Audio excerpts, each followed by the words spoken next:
인사를 드리겠습니다. 저는 어제 개회식과 첫날 세션에 이어서 이튿날 세션에도 함께하게 된 김경미 아나운서입니다. 여러분 반갑습니다. 네, 오늘도 함께해 주신 여러분 대단히 감사합니다. 둘째 날 일정, 이 세션도 정말 유익한 시간으로 가득 차 있는데요. 여러분 모두에게 의미 있는 인사이트와 또 지속 가능한 해양의 미래를 위한 영감이 가득한 하루가 되기를 진심으로 바라겠습니다. 네, 오늘 이곳 그랜드볼룸 BC홀에서는 바다 그리고 해양 산업하면 빼놓을 수 없는 분야죠. 바로 해양 관광 세션이 진행이 되겠는데요. 이번 해양 관광 세션에서는 해양의 미래 성장 동력, 동북아 크루즈 시장의 협력과 확장을 주제로 해양 자원의 관광 산업화 및 해양 레저 활성화, 또 지역 경제와의 연결 방안에 대한 논의가 이어지겠습니다. 오늘도 어제 진행된 세션과 마찬가지로 관련 분야 연사님들의 주제 발표를 들은 후에 종합 토론으로 이어집니다. 여러분의 많은 관심과 참여 부탁드리겠습니다.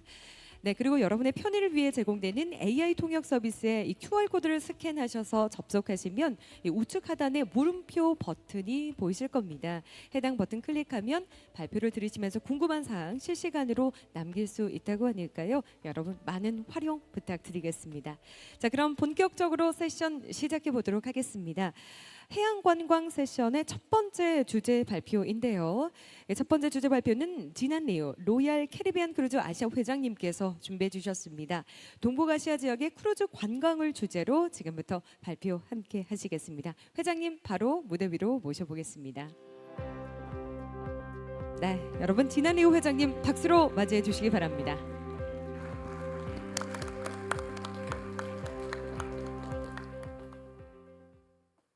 안녕하세요. Good morning. I'm pleased to have this opportunity this morning to talk about the post-COVID recovery of the cruise industry in this region and also some of the issues I feel we need to focus in order to speed up the full recovery and also put this region into the growth orbit we had enjoyed before COVID, right? So we know that before COVID, the APAC region was the third largest cruise region in the world, right? It accounts for global cruise market size about 15%. US, North America is about 50%. Europe is about 23%. So Europe is half of the North America, and APAC is half of the Europe, right? So, but APAC is perceived or was perceived as the regional market has the greatest potential. People had no doubt within 5 to 10 years, APAC or even Northeast Asia will equal the size of North America or even surpass. People at that time, people were so bullish, right, because of the growth track record. So we want to look at, after COVID, what is the current status? So let's look at some data. So in 2024, we're talking about 35 million cruise passengers worldwide, right? And in North America is about 21 million. Compared to year 23, it's a 13% increase, and 33% increase compared to 2019, before COVID. So it's more than full recovery. And the profitability level of the industry is also at that kind of percentage increase. So North America cruise industry, the major cruise market of the world, is fully recovered and also heading for even better growth, better prospect for the future. Now in Europe, doing not bad, right? Is about 8 million, the 3% increase than the 2023, and 10% above the 2019 level. It's all also fully recovered, right? So North American market, European market, they're doing well. Now let's look at an APAC, right? APAC in 2024, including Australia, Northeast Asia, Southeast Asia, Australia, all together is 4 million, right? And compared to 23, is about the 10% increase, right? But compared to 2019, before COVID, it's almost 30% less. So we were not back to the 2019 level. This is mainly driven by the growth of Northeast Asia. But Northeast Asia used to be the growth engine of the whole region, right? So this is the current status. Now, let's look at the share of the APAC market, right, in the global landscape. It was above 10%, right, 10%. Before COVID, it was 15% plus. And North America is almost close to 60%. But before COVID, it's about 50%. So North American market is gaining share, and the APAC, especially East Asia market, is losing share. So this is the current situation we have. Okay. So the potential of this region, right? We used to believe potential is huge, right? So let's relook at from the post-COVID perspective, right? So we know US is the largest, the most developed, the cruise market in the world, right? And it's account for 27% of global GDP share. But if you add the Korea, Japan, China together, Northeast Asia economy, it accounts for 23%. So it's comparable to the size of a North American market, right? And also, let's look at the inbound tourism, Northeast Asia compared to North American market, right? And you see the whole region is about 80 million people inbound, right? People traveling to Korea, traveling to Japan, traveling to China, adding together 80 million, 2024. US is only 66%. So we have a far larger the inbound market, right, than US. We have a far smaller cruise market than US, proportionally. So this means the whole cruise sector in this region is frankly underperforming, right? So we want to see the what caused the gap, right?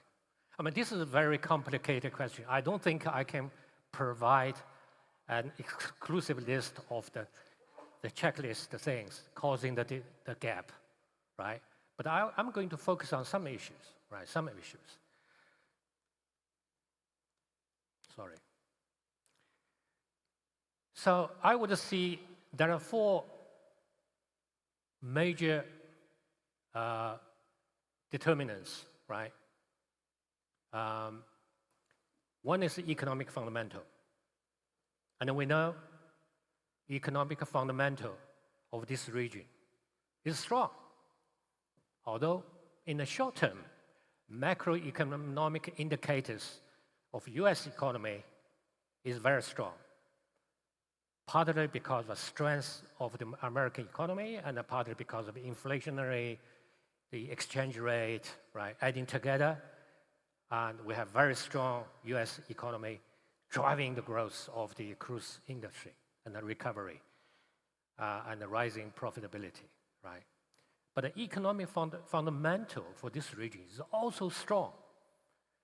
If you just look at the macroeconomic indicator of this region, Japan, Korea, and China, not very strong, right? Compared to 10 years before, 2019, But these are short term. When we talk about the potential of the industry, we're looking at the average, the long term, the driving factors. So there's no doubt about the economic fundamental, right? The next one, I would see the international development, their deployment, right? So now in Japan, in China, there is a state sector of the cruise industry. There is a domestic sector of the cruise industry, right? Japan has these Japanese cruise companies, NYK, Mitsui. They've been there for 40 years, right? And in China, after COVID, the state sector emerged, right? So China tried to build their own cruise ships, but at this stage, they're just assembling, right? But we know that they have already built assembling 2 ships, right, with a supply chain from Europe. And now they are designing the 3rd ship, right, about 100,000 tonnage. Right? This time, they aim to be 100% made in China. And also, the Chinese cruise company, they can claim that they are the largest cruise company in China, and because they have 3 ships, right? But I believe in the next 10 years, 20 years, it is the international deployment going to drive the growth of the industry in this region. Because international cruise company, they still possess the most advanced level of technology, the know-how, in terms of marketing know-how, operating technology, right? And they are very innovative. So they are going to be the main factor driving the growth of in this region, right? So how can we get more ships, right, from North American, European companies, cruise companies? Obviously, number one, they need to be profitable. Not only profitable, but because also need to be relatively more profitable, then we will have more ships deployed in this region than other region, right? I mean, this is a job the cruise company need to do, right? But the local government, each country, CRQ, and what you can do is create a good business and operational environment pro to the development in this region, right?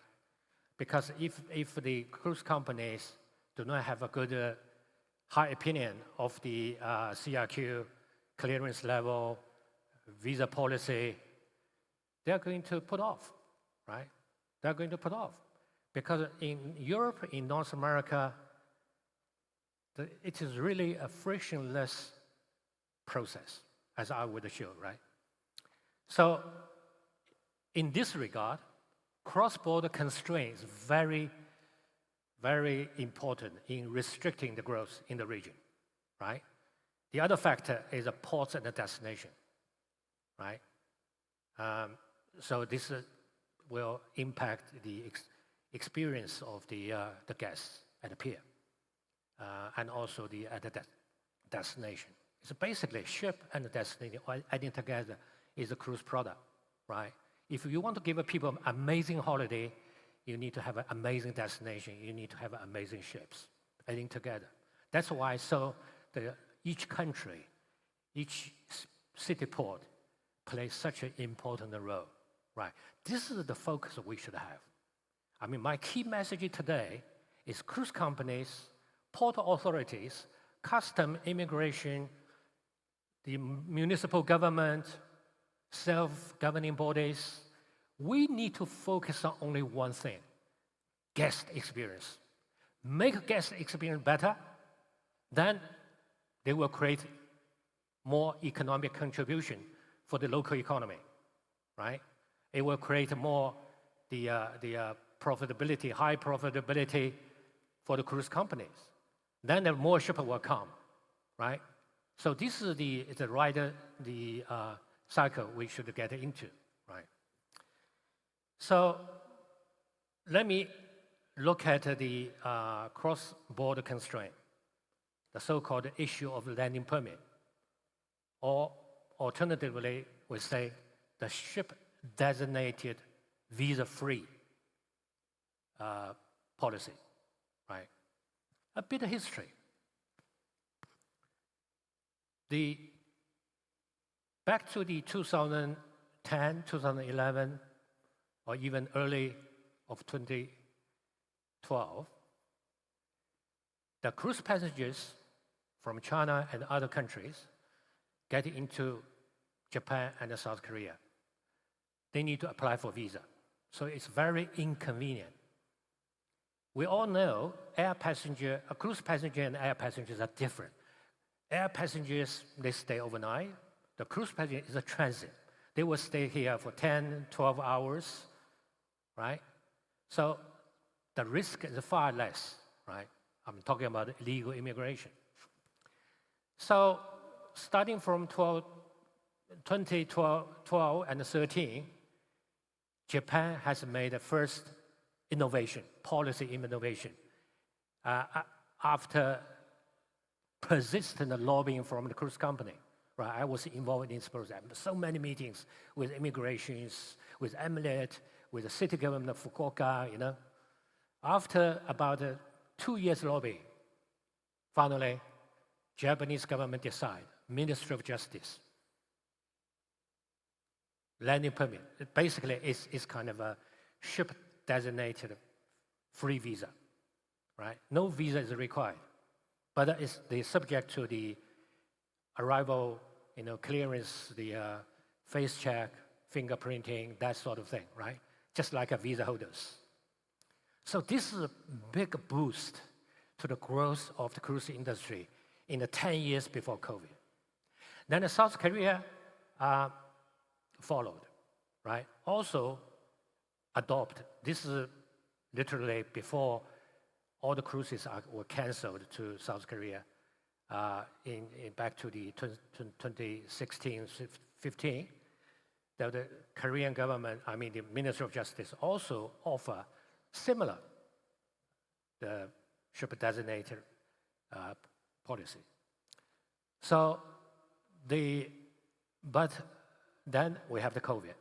Then after COVID,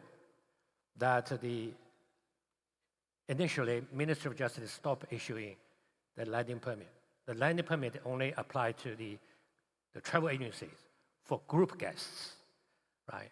The problem is the trend nowadays in the distribution market is a transitioning from group travelers to FITs. Local government, they welcome FITs, but the FIT guests, mainly sourced by international cruise companies, they need to travel group. They have to regroup them. And they cannot apply for this sort of permit independently. So this has become a big issue.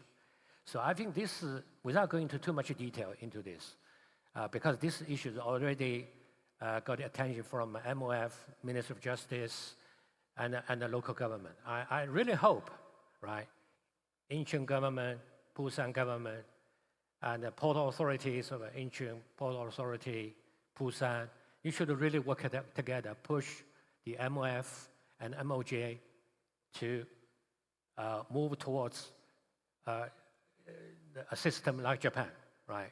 And we now have this sort of a ship-designated thing, but some threshold is unrealistic, right? We believe a Japanese system, as you adopt before 2017, would work, right? Next issue is about the arrival clearance. Even you have this sort of landing permit, right? You need to go through immigration, and depending on how many booths you have, depending on the distance from the gangway to the gate of the port, right? So the clearance process could be the first impression guests have on this country. So if we compare to North American market, compared to Southeast, compared to Australia, we are underperformer, and we are significantly an underperformer. Arrival clearance in North America, Europe, Singapore, Australia, 50 minutes. Right after you disembark from ship, 50 minutes, then you start your shore excursion, right? In these 3 countries, we need 2 to 2.5 hours, or even 3 hours. I think this is the bigger issue, right? In my view, in my way, this will put international companies off by deploying more ships into this region, because this is not something is workable, right? Okay, so my key message is a regional collaboration, right? We really need to focus on a key thing, right? And have a common vision, right? We need to have a more such a forum discussion to get aligned, right? So before I finish, and quickly about the Royal Caribbean Group, right? We are the largest cruise group stock listed in New York Exchange, right? The market capitalization is about close to 75 billion, which is larger than the combination of Carnival Group and the NCL Group, right? And we're no longer positioned cruise company as a cruise company. We're positioned as a vacation company. We want to turn the cruise as a vacation once a life into a lifetime vacation. So we are a vacation company. So we have 5 brands, right, in different sectors, from mainstream Royal Caribbean to the premium Celebrity to the luxury sector Silver Sea. We also have 2 joint venture brands, 2E and the Haploid, right? So we have in total 63 ships. In Asia, we deploy in total 11 ships, either seasonally or full year round. What is the difference between Royal Caribbean and other cruise company? Why we call us as a vacation company, no longer a cruise ship company? Is we produce game-changing ships. We produce game-changer destination, private destination, well-known in Perfect Day, Coco Cay, Paradise Island Beach Club, and Cozumel, and also Mexico, and Royal Beach Club in South Pacific, in La Lapa. We just made an announcement. So that made us the best-known innovator in the industry. Thank you very much. 네, 대단히 감사합니다. 크루즈 산업의 흐름, 또 동북아시아 시장 그 가능성을 조망해 볼 수 있었던 시간이었고요. 아시아 크루즈 관광의 성장 잠재력까지 알 수 있었던 시간이었습니다. 귀한 인사이트 전해주신 회장님 고맙습니다. 네, 다음 주제 발표입니다. 아시아 고유의 국제 크루즈선을 통한 동북아 크루즈 관광 활성화를 주제로 마이클 고 스타드림 크루즈 회장님께서 발표 준비해 주셨습니다. 회장님 역시 지금 무대 위로 모셔보겠습니다.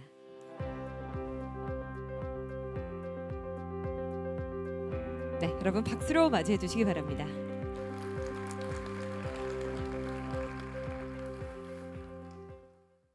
안녕하세요. So good morning. I think firstly, we'd like to thank really the city government, the port authority, and especially to the organizing committee for organizing this forum for us to share some in that, I think in terms of the Asian cruise industry. So today, actually over here, I wanted actually to share pertaining to being an Asian cruise line, international Asian cruise line, how we established the cruise business and how we then further develop many port of call home port actually within Asia. So today, the subject I wanted to talk about is about harnessing cruise tourism in North Asia with Asian-owned international cruise line. So for us right now, under the Star Dream Cruises, We operate under Star Cruises and Dream Cruises. And this is two iconic brands in Asia. And for Star Cruises, we have been running this name for over 30 years. So what is actually the promise of the ocean tourism? I think firstly, we talk about social economy driver. I think everybody know that cruise tourism contribute vastly into the economy. Despite the cruise ships that being a port of call, being between 10 to 12 hours, it is still a huge actually impact, contribution to the economy. I think more so when the cruise ship is actually home port, it even contribute more because I think you talk about a fuel supply, water supply, and many things more, job opportunity, career opportunities, and a lot more. Now, what then? It is actually the North Asia market. In fact, to us, we think that it is still a very untapped and it has enormous potential. And obviously, the COVID has created the chaos actually for the industry and the travel industry and many more. And what then is the post-pandemic? What then is actually pent up in terms of the demand in the North Asia market for the cruise business? Now, I want to share a few statistics actually being here. That this figure is actually produced by CLIA. You can see in 2019, pre-COVID, it actually has Asia contribute to almost close to 3 million cruise passengers. And what then is the situation? You can see that it was dropped down all the way into the lowest of 55,000 during the COVID outbreaks. But the positive things is you can see there is a strong rebound from 2023 to 2024. And from the statistics here that you can see that China has contributed to 60%, Japan 15%, Taiwan 13%, and Hong Kong 10%. Now, if you're looking at the Taiwan and Hong Kong number, which contribute to, you look at 13 and the 10%, it is due to, we had the home port ship in Hong Kong and Taiwan actually in year 2023 and 2024. And South Korea actually have a positive rebound since 2021. It actually have an increase by 13% and totaling about 55,000 passengers. Although this might not be a huge number, but at least we can see the light at the tunnel, and it is a very positive sign. Now, of course, what is the challenges? The challenges ahead is obviously, I think, relate into logistics, about visa, and as well as how many more ships is going to be deployed into the Asia, how profitable they are, and also about the cross-industry competition. Now, I just wanted to raise, if we have our industry friend who is from the port immigration, I wanted you kind of like to, maybe in your mind to say, what happened if my immigration process or the custom process could be speed up by another hour? What is then the contribution in the economy impact? Imagine every cruise ship that go into the port, you basically have more than 2,000 to 5,000 passengers. If you give every passenger 1 hour more, what kind of economic impact to your city? So therefore, it is very important that for the various relevant departments that to be able to provide a very seamless and speed service actually for passengers to spend more time in your country. Now, I wanted to use us, the Star Dream Cruises, as an example to demonstrate how we developed the Asian cruise industry and how we could continue to drive that. Now, as I mentioned, the Star Cruises brand has been over 30 years, and we're now running 3 ships. That's Genting Dream, which is actually operating out of Singapore year-round, 365 days. We have the Star Navigator, which has been home port in Japan, in Taiwan now, cruising into Japan. I think for this year, we contribute to almost about 88 sailing actually in Taiwan. And for Star Voyages, we just actually have the home port actually in Hong Kong. I'll show you a video. Yeah.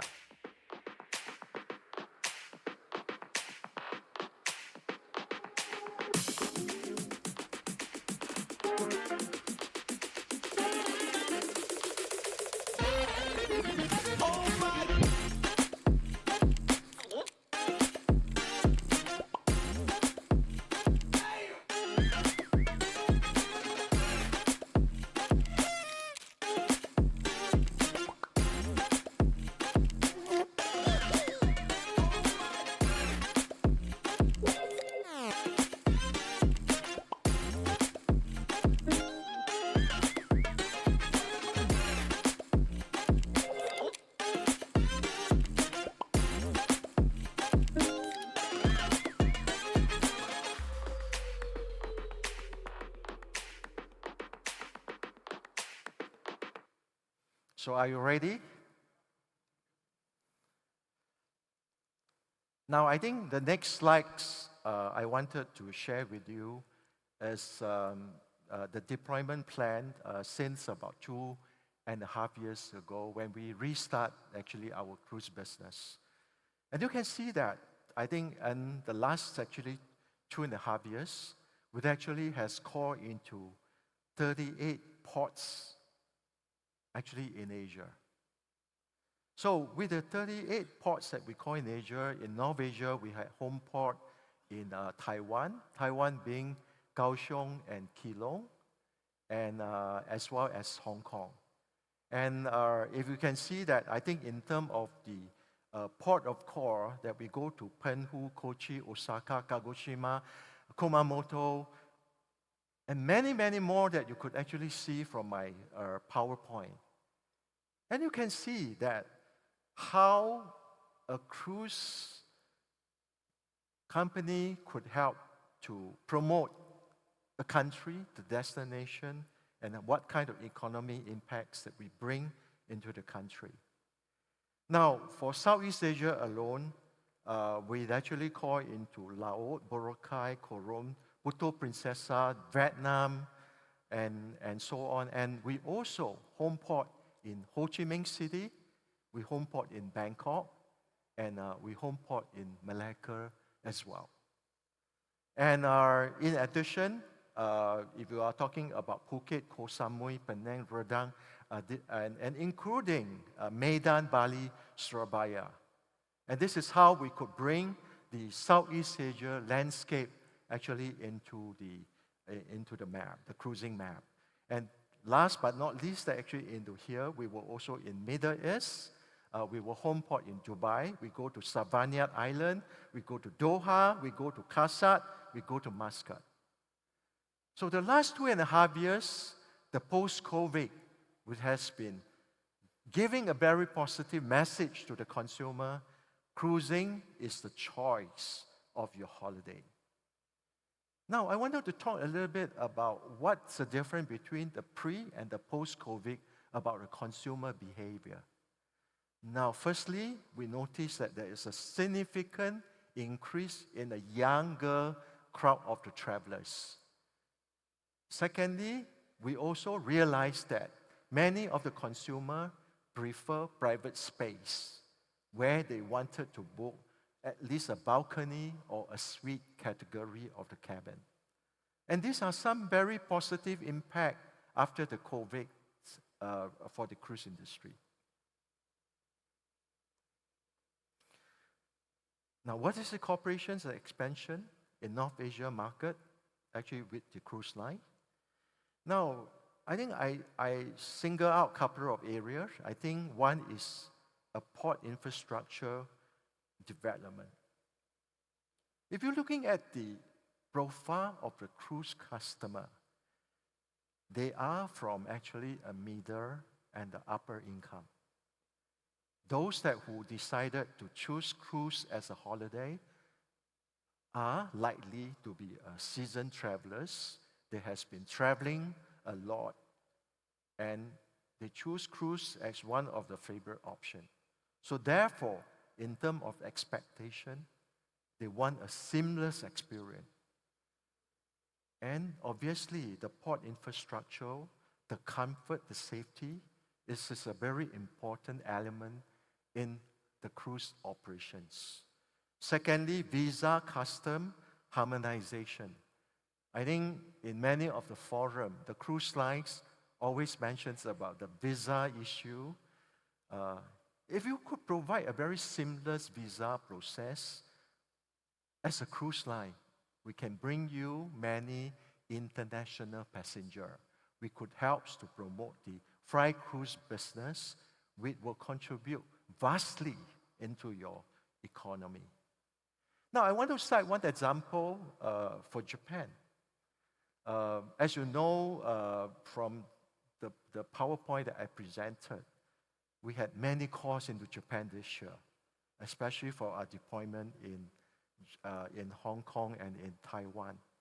And I wanted to thank the Japanese authority for having the initiative that they have made it so much a seamless process that so long that if we call into example that 5 nights we go into 3 ports in Japan, I just need to do my face-to-face process on the first port. And the subsequent port, I don't have to do anything. Customer could have just walked through. And this is definitely have enhanced the customer experience. And obviously, this also helped Japan in contribute and let passengers to have more time on shore. And I think this is one good example how we think the authority could help cruise line in making this kind of arrangement. Now, when we run the cruise line for Star Cruises and Dream Cruises, what is the most important thing to us? I only say one word: experiences. Nothing more than experiences. The customer experiences is the most important. Therefore, in all our ships, when we have any of the home port, we localize. We do thematic. If my ship is in Vietnam, I will have higher percentage of the Vietnam-speaking crews actually on board the ship, and I bring in the local experience actually on board. Not that they don't want the international experience. I think the local experience give them the comfort, and on top of it, we give them the international experience. And this is something is really very important. So localized thematic is something that we have been actually focused a lot in our operations. Now, what then is a strategic actually expansion with cruise line actually can do? What I think is that actually in here, I wanted to talk about, I think in terms of the growth actually for the home port and the destination. I think the first thing is if we want to expand our reach into the North Asia, as you can see right now that we basically combine of our 2 ships in North Asia. We in fact have more than about 150 core, I think for the next 6 months or so, actually over here. And if you look at the home port requirement that I mentioned earlier, we run 2 to 4, 5 nights itinerary. And importantly, For 5 nights, we can bring our guests to 3 different destinations, which most of the cruise line for 5 nights will take you to 2 destinations. Now, another thing that I wanted to talk about here is about double home port. You can see that in the last 6 months, we have been very actively doing the double home port. Take example, Singapore, Jakarta, Singapore, Bangkok, Singapore, Ho Chi Minh City, Singapore, Malaysia. The double home port obviously has an advantage in a way that to give customers an experience, and most importantly, beneficial into the home port country, where we allow our passengers to spend longer time and stay in the hotel and contribute into the local economy. And this is what the the government love it, and I think they have been very actively working with us actually on the double home port strategy.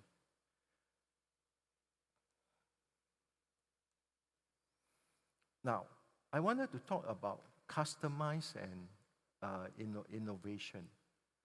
I say something earlier, localize. What do I mean localize?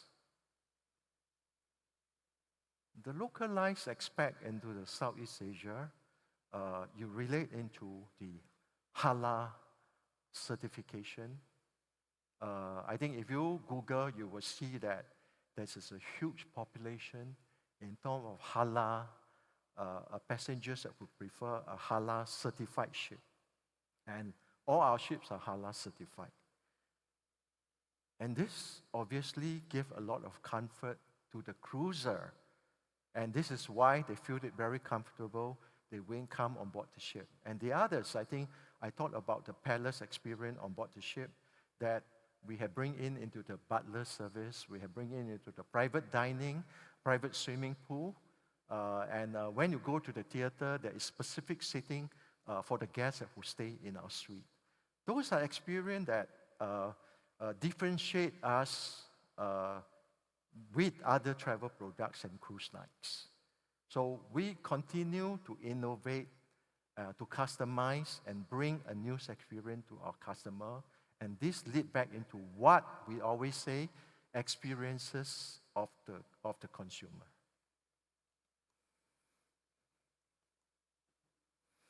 Now, another thing is about digital transformation on the ongoing journey. I think today, people hate to queue. And I think digitalize is important. I think when you come on board the ship, where you could see the itinerary, your ship itinerary, you could see, you can pay your bill, you can do a lot of transaction into the digitalized. This is one important area that is geared towards into the consumer of today and tomorrow. So there's something that we also been investing actually in this aspect. Now, sustainable cruise tourism, it is something that we also has been working very vastly.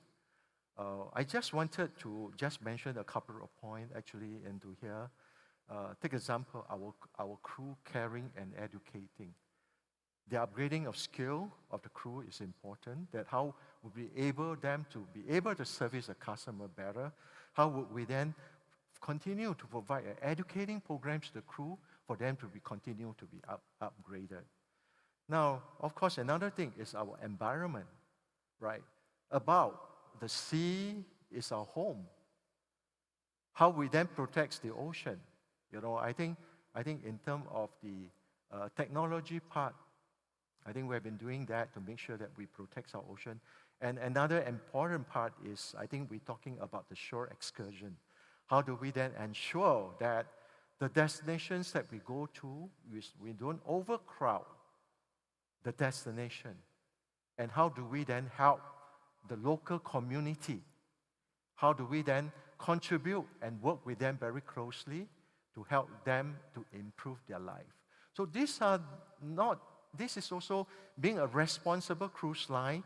It's also been something that we've been working a lot actually with the local community and the authority. Now, I summarize the last actually with that is collaborations among stakeholders really essential in unlocking actually the North Asia with a lot actually a full potential of the ocean tourism. Of course, I'm not going into the all aspect of it, but you can see that there is a vast area that will be able to work with you to steer the Asian cruise industry. With that, I thank you all. Yeah, thank you.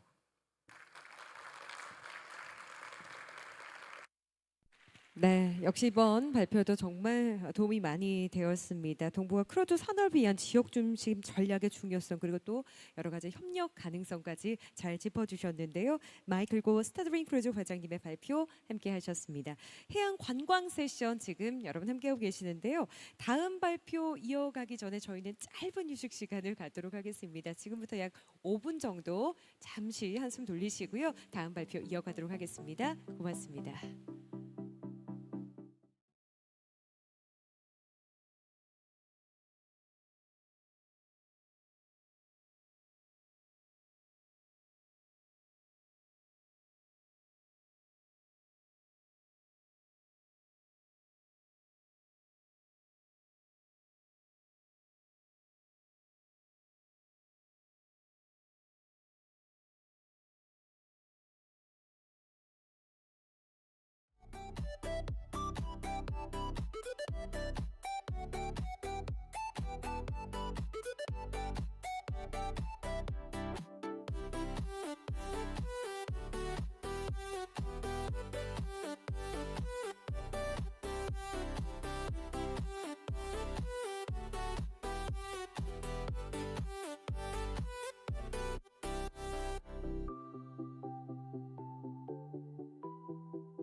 네, 여러분 모두 착석을 부탁드리겠습니다. 이제 발표 세션 재개하도록 하겠습니다.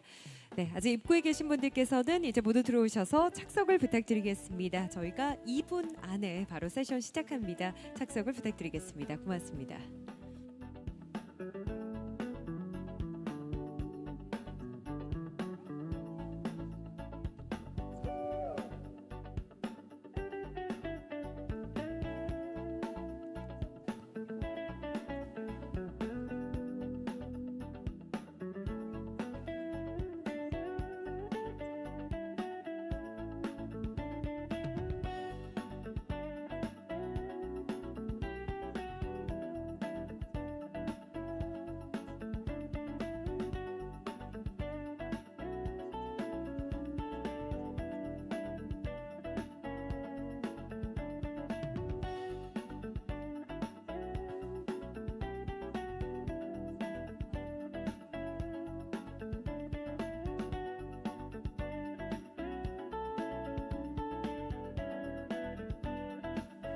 네, 여러분 착석을 부탁드리겠습니다. 이제 세션 재개하도록 하겠습니다. 고맙습니다.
네, 제6회 인천국제해양포럼 해양관광 세션 재개하도록 하겠습니다. 이번 세션 총 4분의 연사가 발표 준비해 주셨고요. 이번에는 3번째 연사를 소개할 시간입니다. 자, 이번에는 히로히토 이토 센트럴 컨설턴트 크루즈 연구소 소장님께서 발표를 준비해 주셨는데요. 일본 크루즈 시장에 대해서 알아볼 수 있는 아주 절호의 기회입니다. 일본 크루즈 시장 전망과 동북아 크루즈 산업의 확장 전략이라는 주제로 발표 듣도록 하겠습니다. 자, 그럼 바로 소장님 무대 위로 모셔보도록 하겠습니다. 네, 여러분 박수로 환영해 주시기 바랍니다.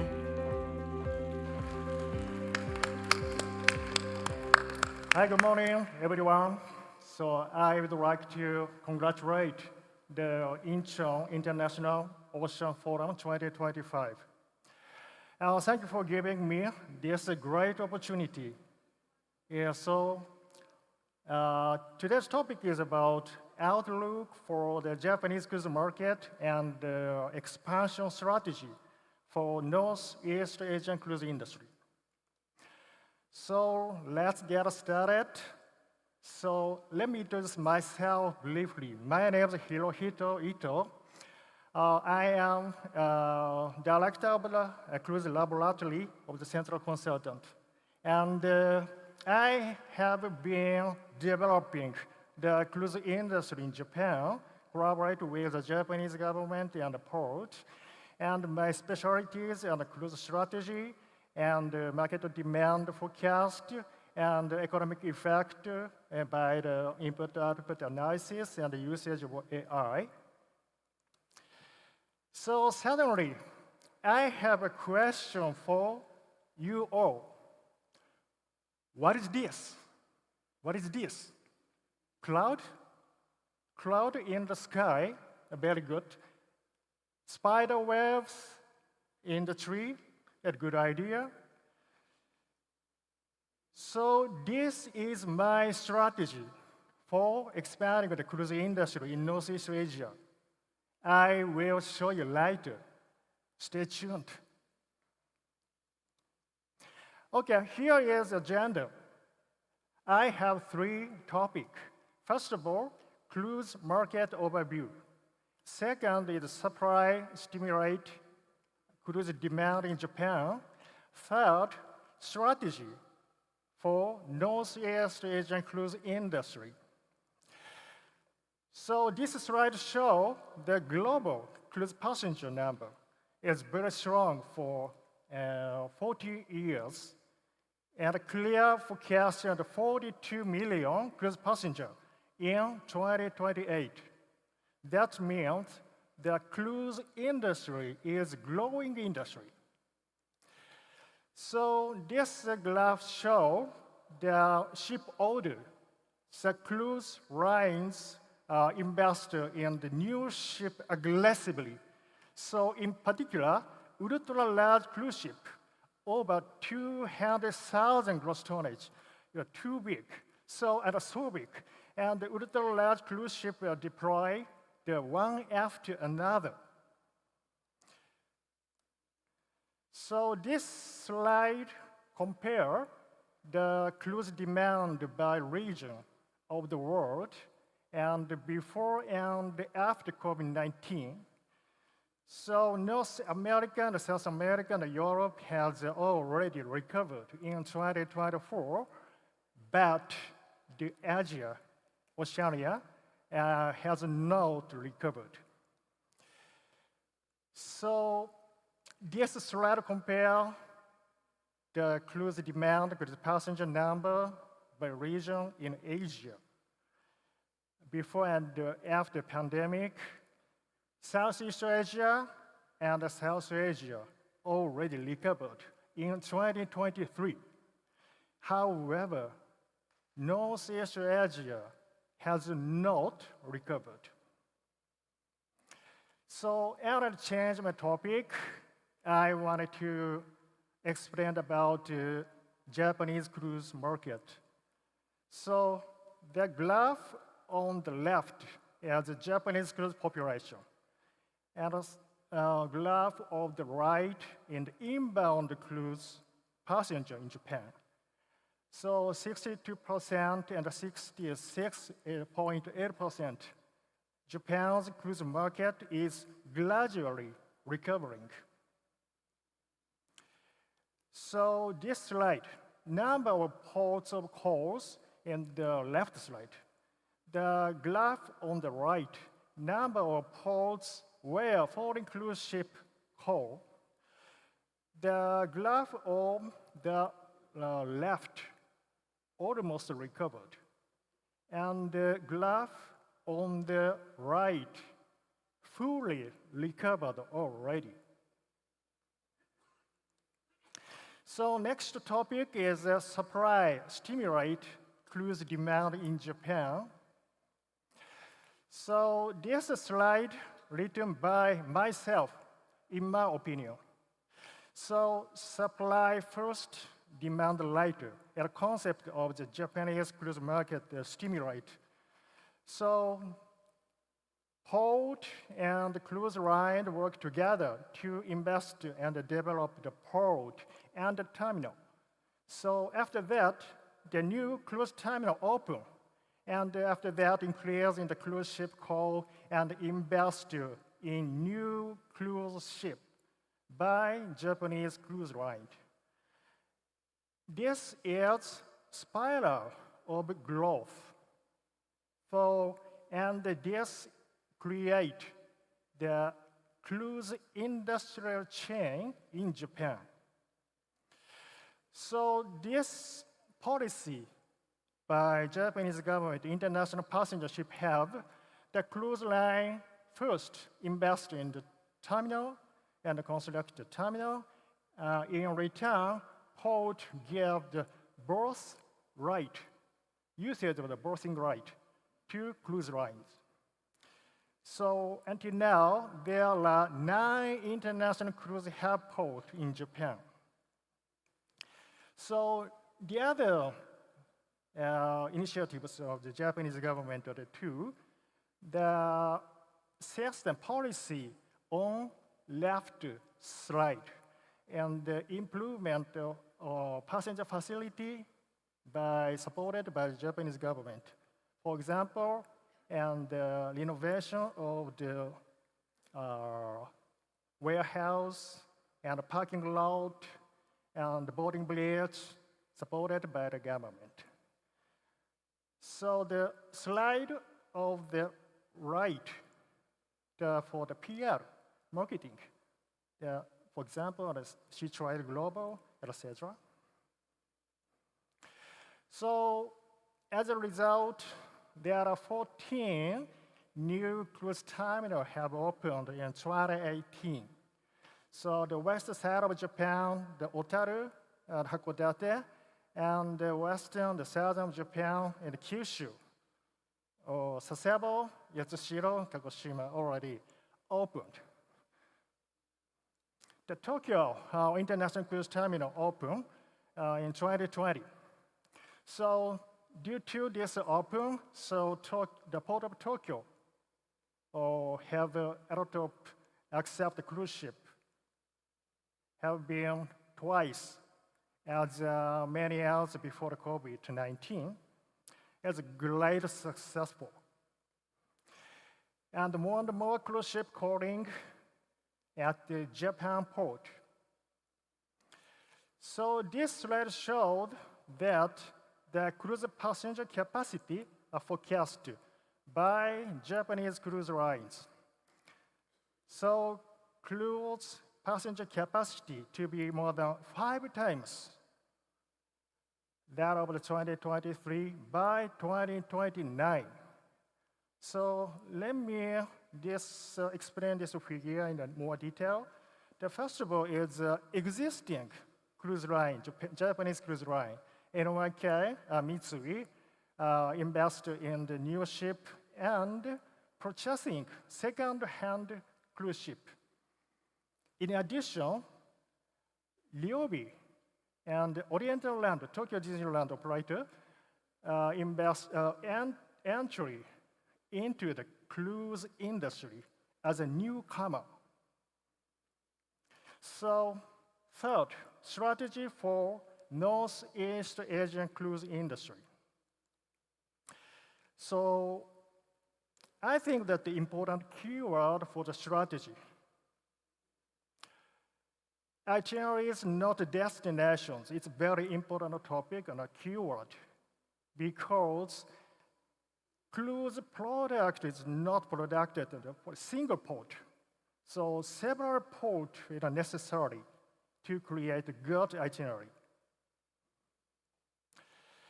At the beginning of my presentation, what is this? My answer is cruise port network. So the figure of the right, the circle in this network represent a port. And the lines in this network is the cruise ship tracks. Size of the circle is the number of port of call. Shanghai is the largest cruise port. Hakata, Nagasaki, Naha, Busan, also so big, and Kilo as well, Hong Kong as well. So same color of the circle means same community. Same community means a strong connection by the cruise ship. It's a network analysis. Let me explain the more detail. These ways of the research. 4 cruise port community appeared in Northeast Asian cruise market. So target ship and international ocean cruise ships, except for the river cruise and the domestic cruise, data, ship movement AIS data. So region in North Asia and the period for 2 years. The May 23 and April 2025. So 3 points to consider when we are formulating the specific strategy. I think that, first of all, cruise itinerary is a network. Network consists of the several ports. Second, location. Location creates strong connection between the nearby ports. Lastly, international linkage. So cruise products are developed through the international linkage. So this figure on the right, the color is the same country. Color of the circle is the same country. For example, the Singapore community, so Shanghai and Tianjin in China, and Hakata, Nagasaki, Japan, Jeju, Incheon, Korea. So international linkage set to the same community. So which port should collaborate with each other? For community, first community, the China, Japan, Korea community, in Shanghai, Hakata, Nagasaki, Jeju, etc. Second community is Japan community, Tokyo Bay and Osaka Bay and Shikoku, Kyushu, set to inland sea. Third community, Korean Japan community, Busan and Sakai Minato, Kanazawa, Hakodate. Last community of Taiwan, Japan, Hong Kong. Naha, Kilun, Ishigaki, Hong Kong. It's the same community. So each community should create the original strategy to collaborate with each other. So final slide. For strategy for each community. First of all, port development and operation. For example, standardization of the ship size and speeding up the CIQ procedure and OPS on shore power supply, etc. Second, tourism destination management operation, cooperation. For example, so developing the experimental tourist and festival and big event and avoiding over-tourism with collaborate. It's a theme. Third, big data analysis of the usage of the AI are very important. In particular, passenger flow by GPS and ship movement by AIS data and the needs of the tourist, usage of the SNS and large language model. It's very efficient and generative AI and object detection. So a lot of tools exist already. Lastly, port sales and marketing. So for example, the hosting the large event, cooperate with that, and sea trial cruise, etc. So, and in addition, academic collaborations are important. Let's make history together and the North East Asian cruise industry. Thank you for your attention.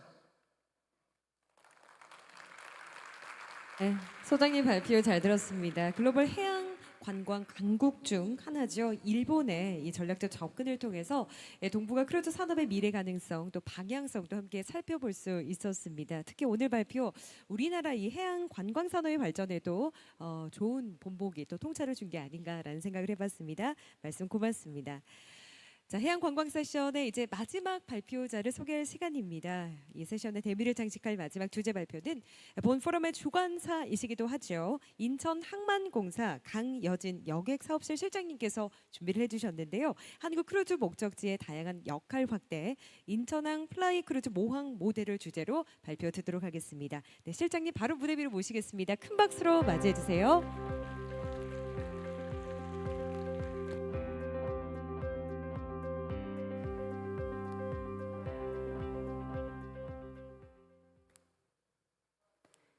안녕하십니까. 인천항만공사 여객사업실장 강효진입니다. 우선 귀한 시간 내주시고 참석해 주셔서 다시 한번 감사드리고요. 끝까지 자리에서 관심 가져주셔서 감사드립니다. 사실 크루즈 전용 시설이 없었던 15년 전에 크루즈 선 입출항 지원을 하고 마케팅 활동을 했던 게 정말 엊그제 같은데요. 지금 크루즈 전용 시설을 가지고 그리고 인천항 플라이 크루즈 모델을 지금 인천국제해양포럼에서 여러분들께 소개를 해드린다는 자체가 굉장히 감회가 새롭고 영광입니다. 저는 오늘 인천항의 현황과 플라잉 크루즈 모델을 가지고 한국 기항지의 역할 다변화와 그리고 이 역할 다변에 대한 고민을 이 자리에서 여러분들과 함께 좀 논의하고자 합니다. 그럼 오늘 주제인 Advancing Diverse Roles of Korean Cruise Destination 인천 포트 플라잉 크루즈 홈포트 모델에 대해서 프레젠테이션 시작하겠습니다. 최근 들어서 인천항 플라잉 크루즈, 모항 이런 얘기들 많이 들으셨을 것 같습니다. 그러면 왜 인천항이어야 될까요? 먼저 홈포트 그리고 플라잉 크루즈에 대해서 조금 설명을 드리려고 합니다. 사실 두 모델 모두 그 크루즈 여행을 시작하거나 끝내거나 하는 부분에 대해서는 사실 동일합니다. 그리고 승객들의 승하선이 발생하고요. 그리고 선박 같은 경우에는 선용품 공급이라든지 그런 부분들이 진행이 됩니다. 그런 부분들은 동일하지만 홈포트 플라잉 크루즈의 가장 큰 차이점은 플라잉 크루즈는 항공 부분을 이용한다는 부분이 가장 다른 부분이라고 할 수 있습니다. 플라잉 크루즈는 크루즈 여행을 하기 위해서 항공으로 크루즈 터미널이 있는 도시로 입출국한다는 부분이 특징인데요. 그렇다 보니까 항만만 중요한 게 아니라 항만과 공항 간의 연계성 그리고 항만과 공항과의 운영 수준이 함께 중요한 요소로 고려되고 있습니다. 그래서 실제로 인천항을 이용하는 플라잉 크루즈의 여객들의 구성을 보면 절반 이상이 미주 승객들이고요. 다음이 유럽 승객, 그 다음이 아시아 여객들로 구성이 되어 있습니다. 인천항 플라잉 크루즈의 성장세인데요. 저희가 2023년에 두 항차로 시작을 했습니다.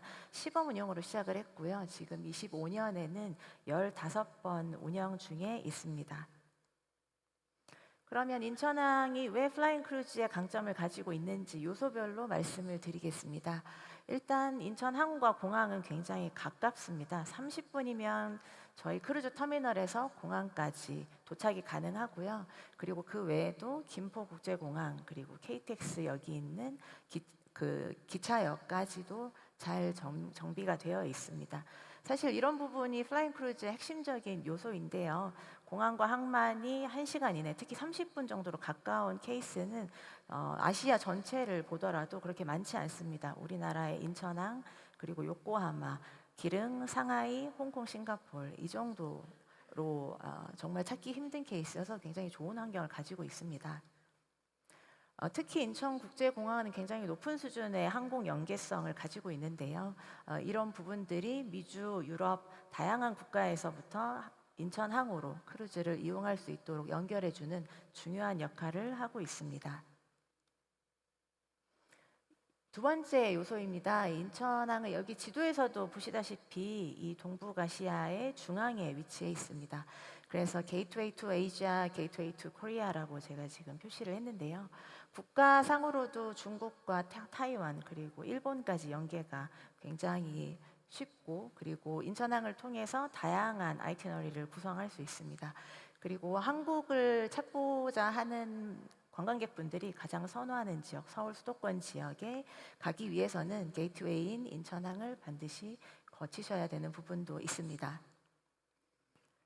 그리고 세 번째입니다. 아까 저희 진한리우 회장님께서도 말씀을 주셨지만 사실 아시아 지역은 굉장히 큰 마켓이고요. 특히 잠재 수요에 대한 부분이 계속 주목을 받고 있습니다. 3시간 이내, 인천을 기준으로 3시간 이내에 항공시간 기준으로 봐주시면 거의 2억 명의 인구가 위치해 있고요. 그리고 우리나라 그리고 서울은 아시아에서 각광받는 관광지로 계속 부상하고 있습니다. 그리고 인천 같은 경우는 결국에는 우리나라의 여객들도 아웃바운드 크루즈 여객으로 많이 좀 발굴이 돼야 될 텐데요. 그런 면에서는 가장 많은 인구가 위치해 있는 서울 수도권의 관문항인 인천항이 큰 이점이 있습니다. 그럼 인천 플라잉 크루즈 네 번째 강점에 대해서 좀 말씀을 드릴까 하는데요. 저희 인천 크루즈 팀 말씀드리고 싶습니다. 인천 팀, 제가 크루즈 팀 인천이라고 좀 표기를 했는데요. 저희 원팀으로 마케팅을 하고 있습니다. 인천항만공사 그리고 인천광역시, 인천관광공사까지 저희가 항상 공동 마케팅을 추진을 하고 있습니다. 잘 아시는 대로 크루즈 선사에 대한 마케팅 부분뿐만이 아니라 크루즈 활성화 정책이라든지 관광 매력도에 대한 부분까지 함께 크루즈 선사 대상으로 어필이 되어야 되기 때문에 저희 세 개 기관이 한 몸처럼 유기적으로 마케팅을 진행하고 있습니다. 그리고 오퍼레이션 부분인데요. 원팀 오퍼레이션이라고 표기했습니다만 저희 해양수산부 그리고 법무부, 세관, 검역소처럼 CIQ 기관들 그리고 저희 선박 대리점, 여행사까지 그리고 크루즈 선사분들까지 저희가 긴밀하게 운영 부분에 대해서 항상 소통하고 있고요. 그리고 개선점에 대해서 항상 좀 더 나은 서비스를 제공하기 위해서 함께 움직이고 있습니다. 그리고 가장 중요한 부분이라고 제가 말씀드리고 싶은데요. 사실 크루즈 선사들은 같은 서비스를 요청하는 곳은 없습니다. 모두 다 특별한 서비스를 받기를 원하고 그리고 선사별로 선사 특징에 맞춘 서비스를 제공을 받기를 원합니다. 그래서 테일러드 서비스 솔루션이라고 제가 지금 표기를 했는데요. 일반 기항인지 모항인지 아니면 플라이 앤 크루즈 기항 형태인지에 따라서도 요청 사항이 다르고요. 그리고 브랜드에 따라서 그리고 클래스에 따라서 승객의 특징에 따라서도 모두 다른 서비스, 항만 서비스를 요청을 합니다. 그런 부분에 있어서는 저희가 입항 전에 정말 수도 없이 많은 미팅을 하고요. 그리고 사전 준비를 정말 열심히 합니다. 그리고 각 기항 이후에는 그 부분에 대해서 리뷰를 하고 그리고 선사로부터 그리고 이용했던 여객들로부터 피드백을 받아서 개선 노력을 하고 있습니다. 그래서 저희의 가장 큰 강점 중에 하나가 크루즈 팀 인천이라고 말씀드릴 수 있겠습니다. 다음은 저희 인천 크루즈 터미널에 대한 소개를 좀 드리고 싶은데요. 사실 멀리서 인천까지 오시고 또 여기 포럼장에서 사실 15분 정도의 거리에 저희 크루즈 터미널이 위치해 있습니다. 그래서 여기 계신 모든 분들을 실제로 저희 크루즈 터미널에 모시고 실제로 좀 보여드리면서 설명을 디테일하게 해드리고 싶은 마음인데요. 그럴 수가 없어서 대신 40초 정도의 짧은 동영상으로 크루즈 터미널을 소개할까 합니다. 영상 보시겠습니다.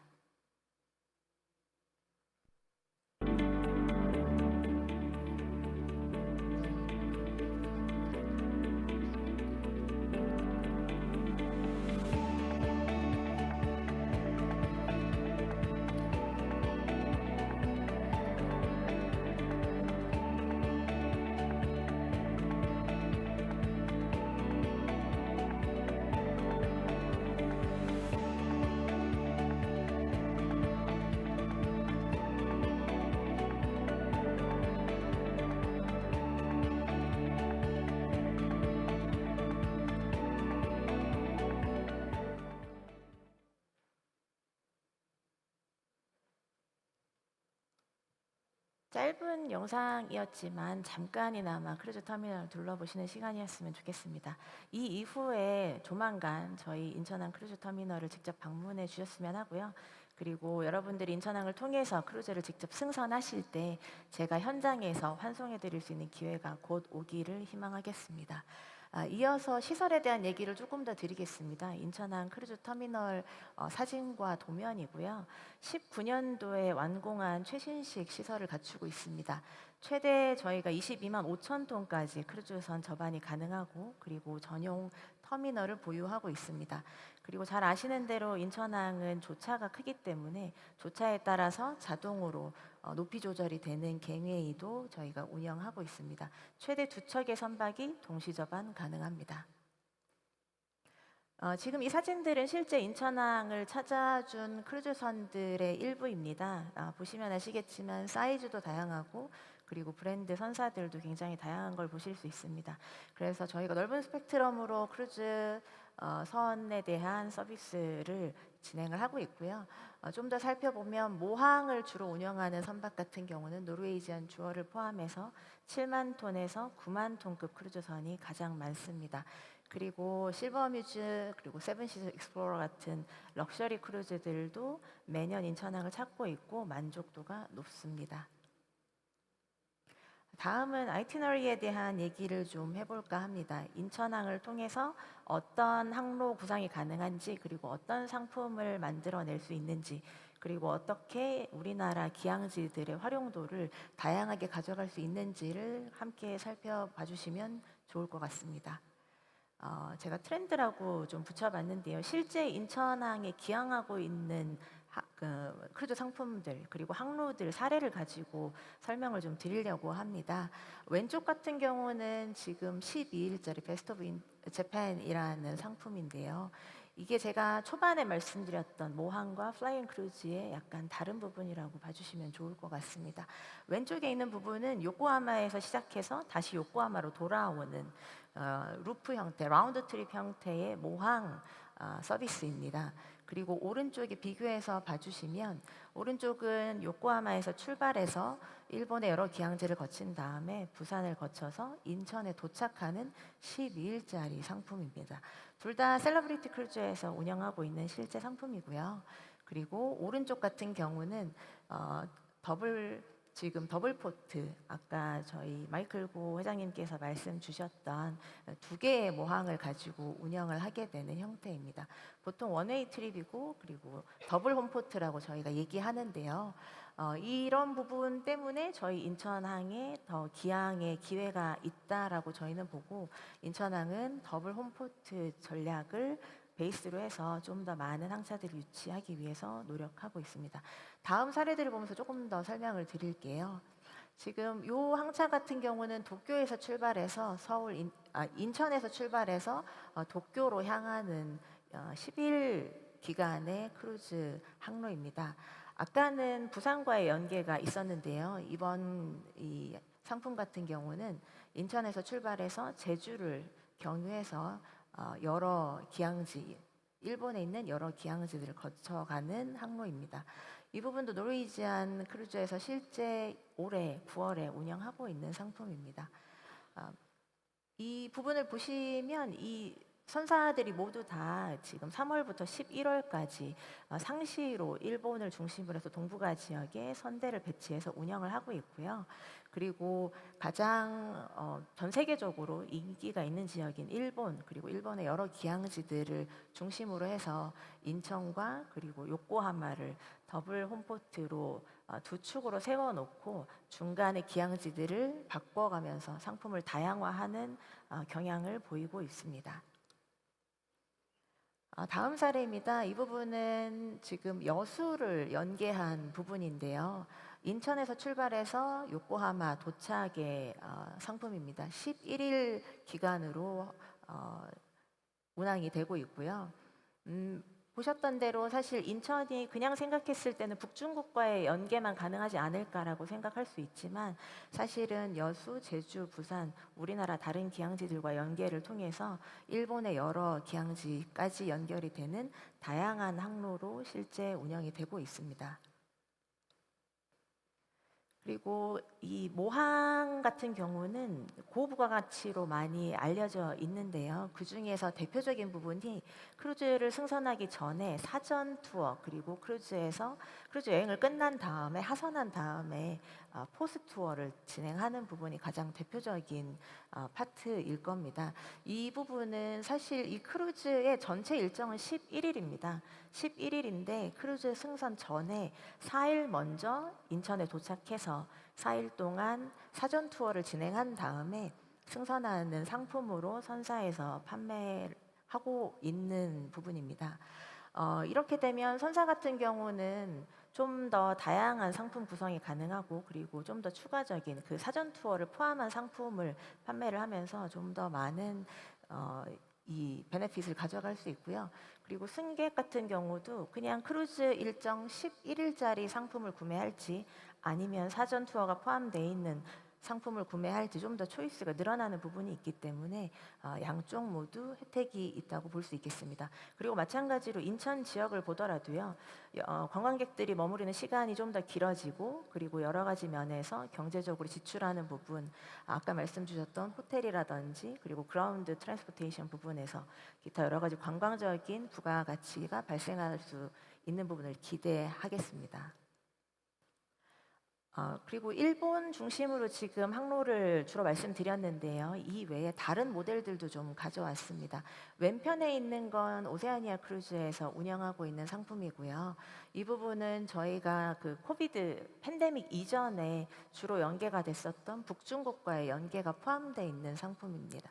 인천에서 출발해서 부산을 거쳐서 일본의 기항지를 들렀다가 다시 제주를 거쳐서 북중국으로 올라온 다음에 상해에서 일정이 마무리되는 상품인데요. 보시는 대로 전통적인 한국, 일본, 중국을 연계한 크루즈 상품이 되겠습니다.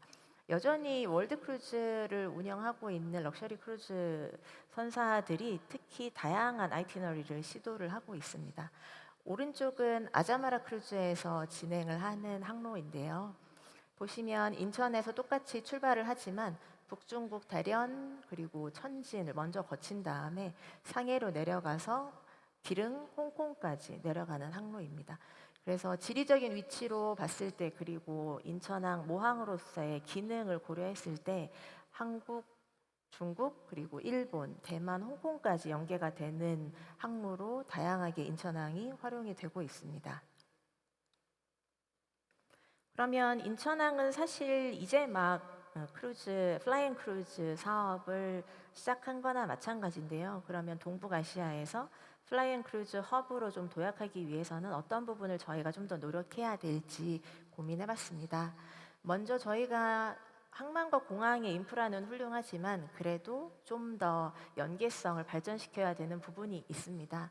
예를 들어서 크루즈에 대한 체크인과 공항 비행편에 대한 체크인을 통합해서 할 수 있다든지 그리고 항만과 공항 간의 셔틀 서비스를 확대한다든지 그리고 러기지 트랜스퍼 시스템을 구축을 해서 공항에 도착하자마자 내 수화물이 자동으로 크루즈 터미널까지 이송이 된다든지 이런 부분은 앞으로 개선을 해야 될 부분이라고 생각합니다. 그리고 저희 크루즈 터미널 시설이라든지 서비스 부분도 조금 더 고민해봤습니다. 사실 아까 이제 크루즈 선사 회장님들께서 말씀 주셨던 대로 저희 CIQ 서비스나 속도에 대한 고민은 여전히 진행 중인데요. 저는 현장에 있다 보니까 저희 CIQ 기관의 담당 저희 하시는 분들이 얼마나 고생하시는지도 사실은 보고 있습니다. 그 부분은 인력에 대한 부족도 있고요. 그리고 여러 가지 기술 기반의 디바이스가 부족해서 생기는 부분도 있습니다. 그래서 이런 부분들이 크루즈 팀으로 잘 정비가 돼서 개선이 되었으면 하는 바람이고요. 그리고 인천항을 포함해서 국내에 있는 기항지들은 모두 크루즈 터미널이 24시간 운영이 아직은 안 되고 있습니다. 그래서 오버나잇 크루즈라든지 플라잉 크루즈 같은 경우는 좀 더 터미널 운영 시간을 연장해 달라라는 요청이 이어지고 있고요. 해당 부분에 대해서 개선이 필요하고 저희도 고민하고 있습니다. 그리고 이 외에도 크루즈 터미널이 저희가 설계될 때부터 모항 사업을 타깃으로 해서 마련한 시설이 아니라서 사실은 이 부분에 대해서 익스펜션 좀 확장이라든지 좀 더 크루즈 터미널에 대한 효용 부분을 고민을 해야 될 필요가 있습니다. 수화물 처리장이나 승객들이 대기하는 장소들을 좀 더 확장해야 될 필요가 있고요. 이 외에도 저희 인천광역시와 협업해서 대중교통 부분이라든지 셔틀 확대라는 부분도 저희가 계속 개선을 위해서 노력하고 있습니다. 그리고 저희 지금 항비 감면을 중심으로 해서 인센티브를 선사 측에 제공을 하고 있는데요. 이 부분도 지금이라면 조금 더 업그레이드를 하기 위해서 리뷰를 해야 되지 않을까 해서 가져와 봤습니다. 현재는 30%, 50%의 항비를 감면을 하고 있습니다. 특히 인천 같은 경우는 1박 2일 크루즈 그리고 모항 크루즈 턴어라운드가 70% 이상 차지하고 있기 때문에 이미 70% 이상의 크루즈 선사가 그리고 크루즈 항차가 50%의 항비를 감면받고 있습니다. 이 부분은 해양수산부에서 가이드라인을 주시고 리드를 해주고 계시는데요. 사실은 지금이라면 인천을 포함해서 우리나라에서 2개 이상의 기항지를 터치한다든지 아니면 각 항만별로 특화된 전략에 맞춰서 인센티브를 달리한다든지 또는 올해 내년 2개년, 3개년치의 턴어라운드 모항 스케줄을 개런티할 경우에 인센티브를 준다든지 각 항만별로 정말 유치에 효과가 있는 형태의 인센티브를 좀 더 고민해 보면 어떨까 합니다. 마지막입니다. 마케팅 프로모션 부분입니다. 각 항만별로 7대 기항지가 선정이 돼 있고요. 우리나라 7대 기항지는 각 항만이 가지고 있는 특장점을 살려서 크루즈 활성화를 위해서 많은 노력을 하고 있습니다. 인천도 마찬가지고요. 지금도 해양수산부 주도로 많은 활동을 하고 있지만 각 항만에 특화된 부분을 더 강조해서 크루즈 마케팅을 진행을 하면 좋지 않을까 하고요. 그리고 어쨌든 크루즈는 굉장히 복합적인 산업입니다. 이 항만공사만 잘해서 되는 건 아니고 그리고 어느 한 기관만 잘해서 되는 건 아니라 그 어느 부분보다 조인트 마케팅이 중요한 파트입니다. 그래서 각 기관별로 좀 더 협력을 강화해서 효과적으로 마케팅을 할 수 있는 방법을 고민해 보는 게 좋지 않을까라고 생각합니다. 좀 빠르게 설명을 드렸습니다만 저희 인천항은 정말 기존의 팬데믹 이전에 단순 기항에서 한 단계 더 업그레이드 하기 위해서 많은 노력을 하고 있습니다. 그중에 플라이 앤 크루즈 사업을 통해서 저희가 한 단계 더 도약을 하기 위해서 노력을 하고 있고요. 그런 부분에서 아직 부족한 점이 많지만 따뜻한 시선과 응원을 계속 보내주신다면 저희가 우리나라 크루즈 기항 확대뿐만이 아니라 동북아 크루즈 활성화 부분에도 기여할 수 있는 부분이 있다고 생각합니다. 많이 응원해 주시고 그리고 많은 협력을 계속 부탁드리겠습니다. 감사합니다. 네, 여러분 박수 부탁드립니다. 인천항만공사 많은 협력 응원 부탁드리겠습니다. 우리나라 해양관광 산업의 발전을 위한 인천항만공사의 의지와 열정을 확인할 수 있었던 시간이었습니다. 네, 해양관광 세션 총 4분의 발표자 함께 하셨고요. 저희 짧게 5분 정도 휴식 시간을 갖고 마지막 종합 토론의 시간으로 이어가겠습니다. 11시 40분에 다시 시작하겠습니다. 고맙습니다.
네, 여러분 모두 착석을 부탁드리겠습니다. 해양 관광 세션 이제 종합 토론회 시간으로 이어가도록 하겠습니다.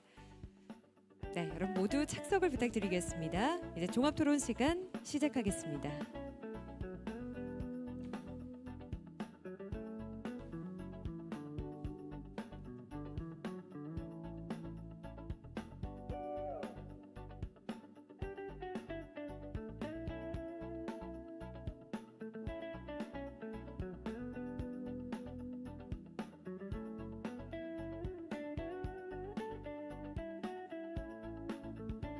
네, 여러분 잘 쉬었다 오셨죠? 제6회 인천국제해양포럼 마지막 세션 바로 해양관광 세션입니다. 이제 종합토론 바로 시작하도록 하겠습니다.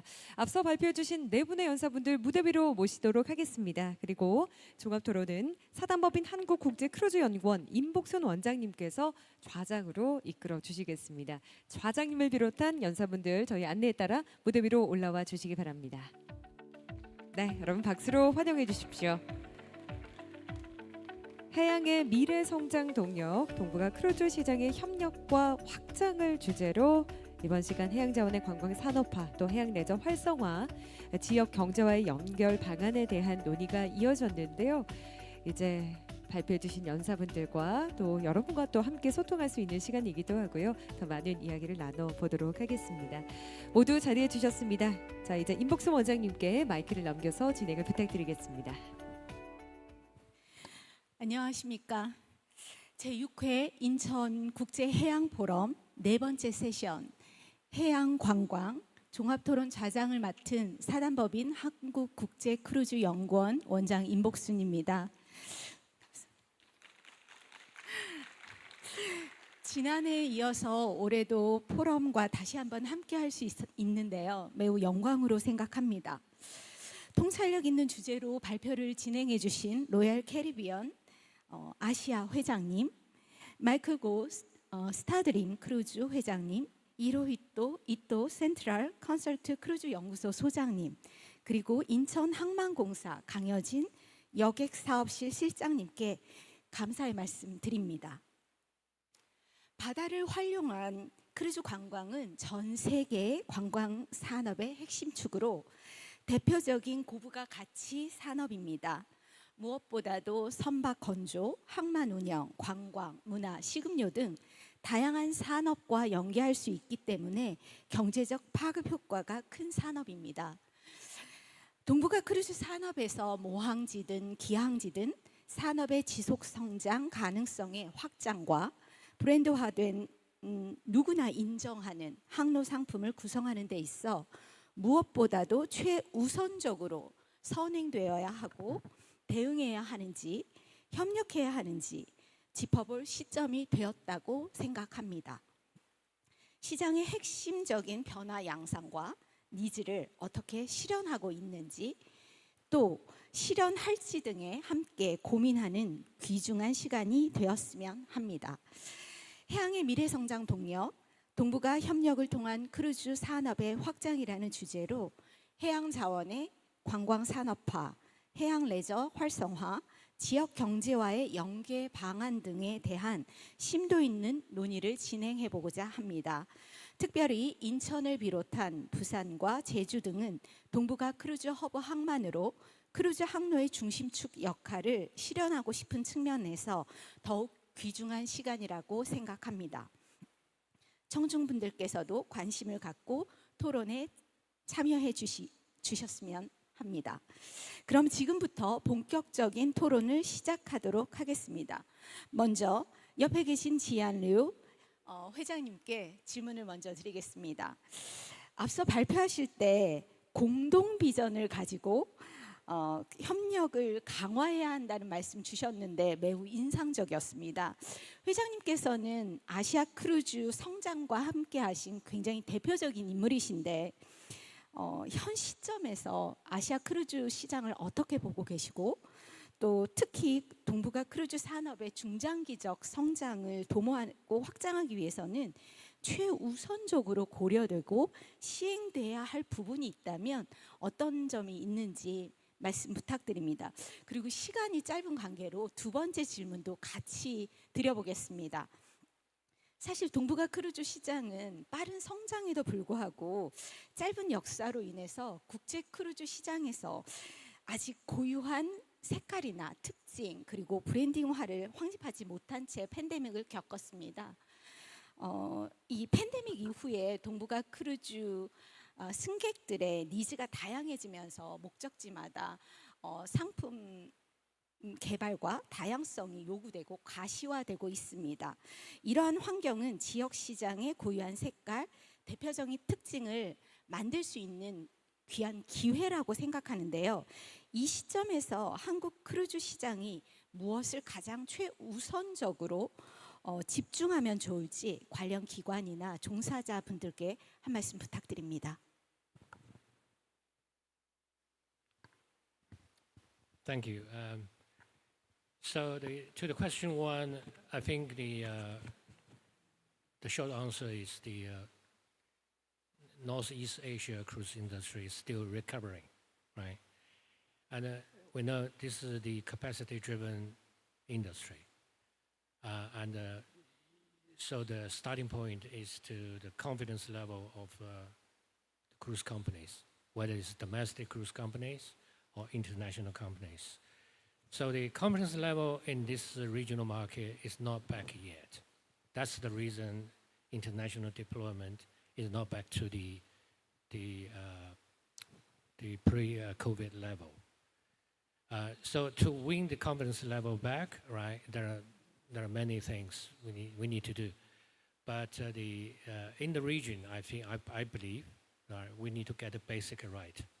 That is get ports and destination right, get the immigration process right, so that creating a frictionless process.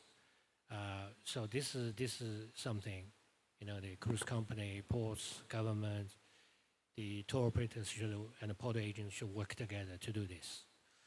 The question number two is any comments on the Korean the cruise market industry. Korea, unlike Japan and China, does not have currently a domestic sector of the industry, right? So it is more like about the ports reception system. I think the learning from early presentation from Incheon Port Authority is that you can see that all different ports now they learning from the 10 years before COVID, they all have a rethink their future growth strategies. There are some commonalities. People now focus more on the diversified needs, the port and destination development, and economic contribution. But there are also different thinking about what type of ports they want to be. Some of them want to continue to be the port of calls.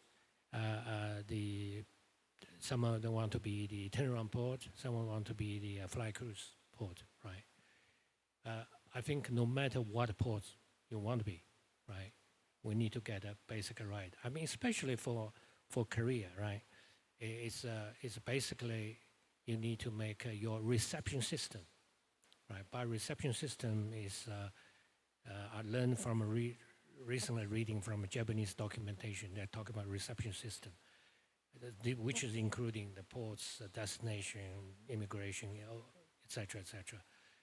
So I think we need to get this more upgraded, right? So this is where I focus. I already talk a lot during my presentation. Thank you.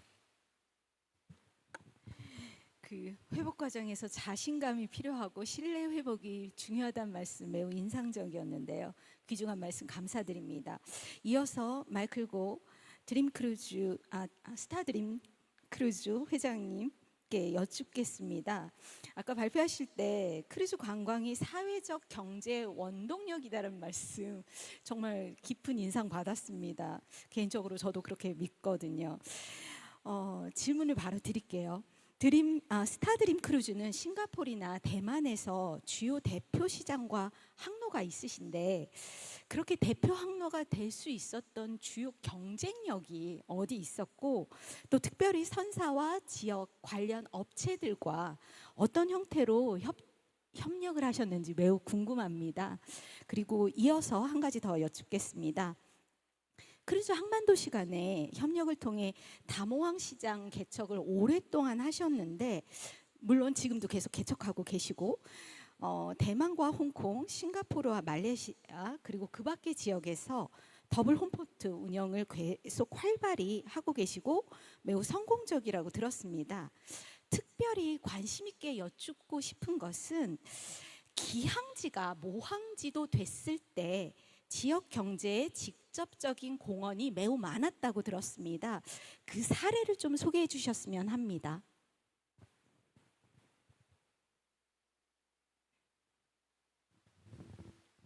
Okay, I think firstly, I think answer to your first questions about the home port and the social responsibility. Now, I think if you look at the deployments that we have, be it whether in Singapore or actually in Taiwan, we have been actually engaged a lot with the local community because I think we talk about the cruise economy. We are not just talking about bringing the passenger. I think there are many aspects of it. I think first, I think you can talk about local procurement, right? The procurement about using local products on the ship. So whether it's going to be fruits, vegetable, water supply, fuel, and many more. I think this is one big area that has been actually working very closely with the local community. I think that's one. I think secondly, we also been engaging a lot in the tourism institution. Like we're working with the tourism school, getting the student to come on board on the internship programs, impart the knowledge about the cruise business, and meanwhile to grow the local talent actually in the cruise community.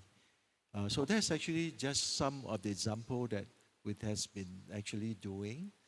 And as well, I think I talked about sustainability when into the destinations that we call, how we then work with the community to support them, and as well as how we help them actually to improve their living standard into the cruise tourism. So that's something that we have actually been doing that. So that's for question number one. For question number two, the double home port, right? I think you were asking me about the double home port. I think in the last couple of months, we have been really busy in developing the double home port. I give you an example. We do the Singapore, Jakarta, Singapore, Bangkok, Singapore, Ho Chi Minh City, and as well as, of course, Singapore, Malaysia. What the benefits actually in the double home port? I think it has a big contribution in educating. I give example, for example, in Thailand or maybe in Vietnam. There were not many, their population may not be really very familiar with kind of cruising concept.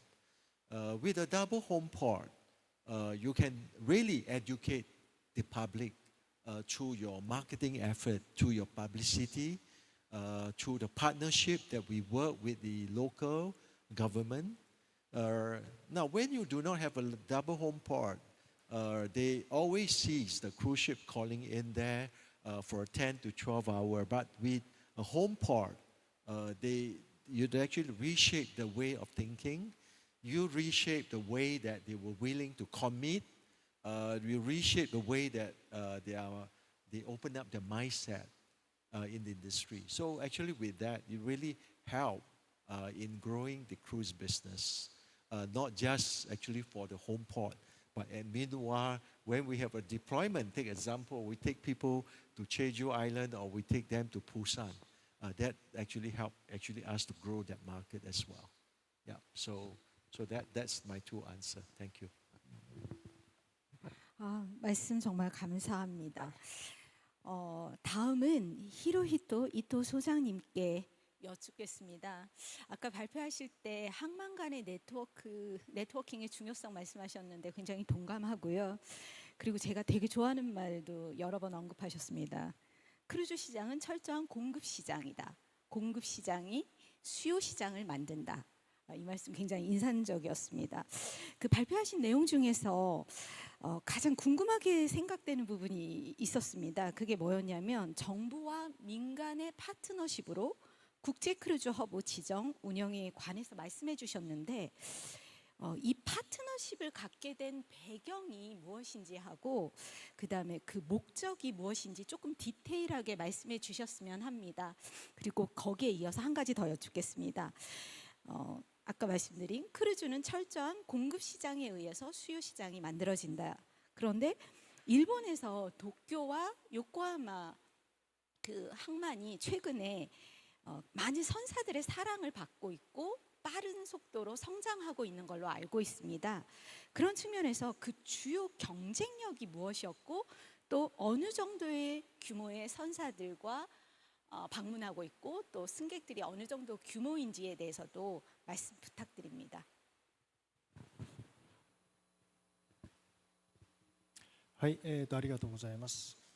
まず一つ目のご質問、国際旅客船、拠点港という制度は2017年に始まりました。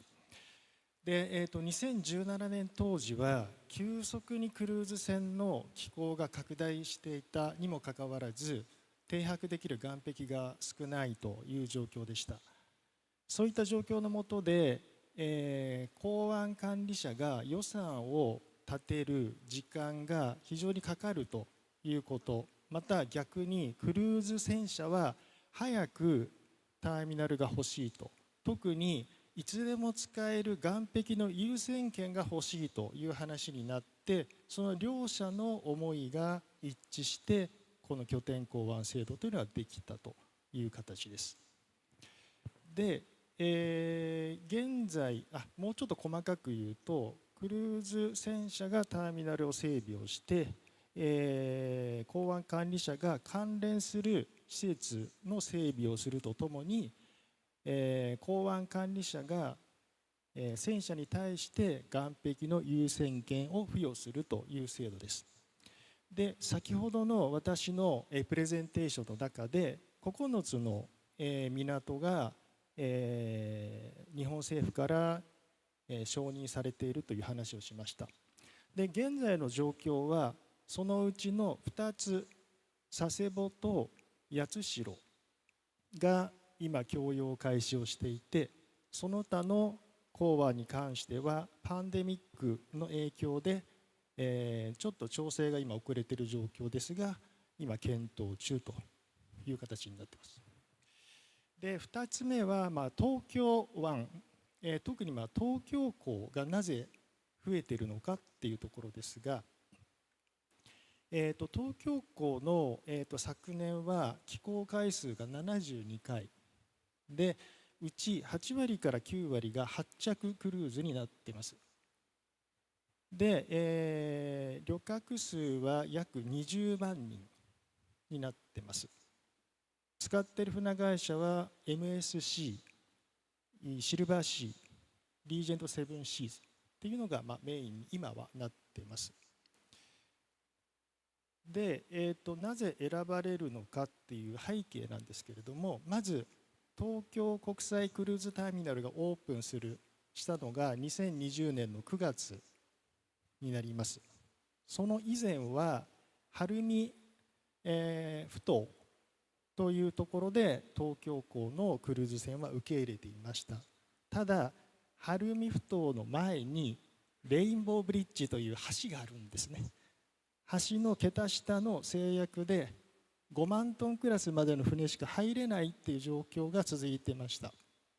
それが橋の外側に今回2020年に東京国際クルーズターミナルを整備したことで大型船が入れるようになったっていうのが一番大きな選ばれる条件です。あとは、アクセスが非常にいいということ、観光地へのアクセス、空港へのアクセス、鉄道の駅へのアクセスが優れているということ、あと最後に東京というブランド力があるのかなというふうに思っています。はい、以上になります。 말씀 감사합니다. 한 가지만 더 여쭐게요. 그 현재 일본이 대외적으로 국제선사에 개방하고 있는 항구들이 90개가 넘는 걸로 알고 있습니다. 맞습니까? 97、昨年ベースで97になります。 네. 더 늘어날 걸로 알고 있는데 네. 맞습니까? 한 100개 정도로 최종 예상한다라고 하는데 그 데이터가 맞는지 궁금해서 여쭤봅니다. おっしゃる通りで、今日本政府の目標は2025に100回100港湾という目標です。で、ラグジュアリークラス、プレミアムクラスが今非常に増えてますので、そういった意味でも小さな船がいろんな港に入ってるっていうのが今の状況です。 말씀 감사합니다.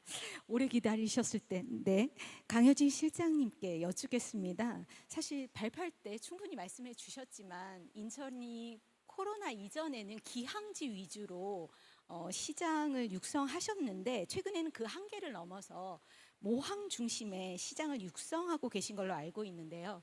그 배경과 또 그 다각도로 진행되는 사업이 있다면 그것과 연계돼서 있다면 말씀 부탁드리고요. 또 한 가지는 인천 크루즈 항만도시로서 그 해양 자원의 관광 산업화나 지역 경제와의 연계 방안 그리고 개발 등의 유효성과 확장성을 매우 중요하게 고려해서 최근 추진하고 계신 걸로 알고 있는데요.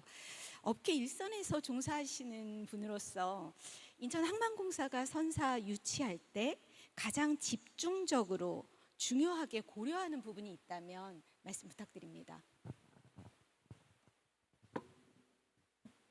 네, 사실은 저희 팬데믹 이전에는 한때 100항차가 넘게 그 포토보콜 그 일반 기항으로 실적이 날 때도 있었습니다.